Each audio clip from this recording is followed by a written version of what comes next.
Buenos dias and good day. Welcome to NailCam. Currently, the city consists of two very different fabrics that lack any common thread.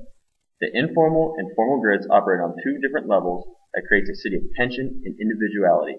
With a city of growing population and a lack of proper amenities, infrastructure, and housing, people are forced to live in squatter communities that are completely alienated from the city.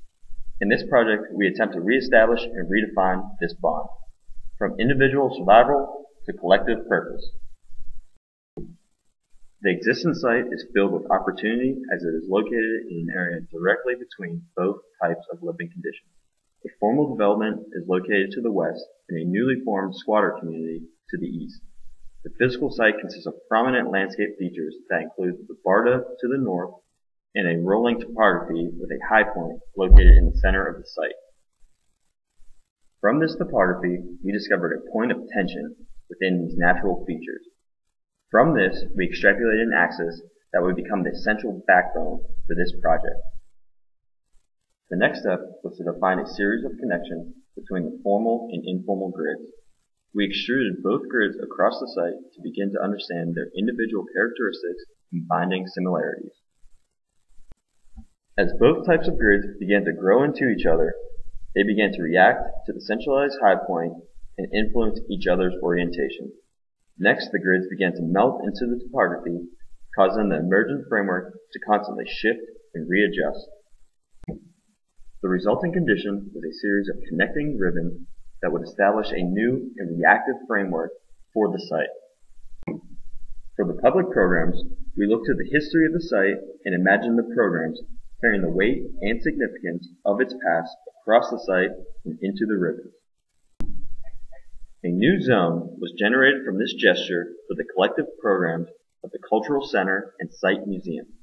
This embedded bone within the project will operate as generators for the new housing community that will grow from the ribbons. The new housing community creates its own framework and carries its characteristics down the ribbons and into the grids in which it was originally formed.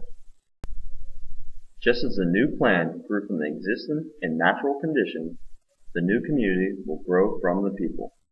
Both construction methods and forms will become emblematic pieces that embody the people both physically and socially.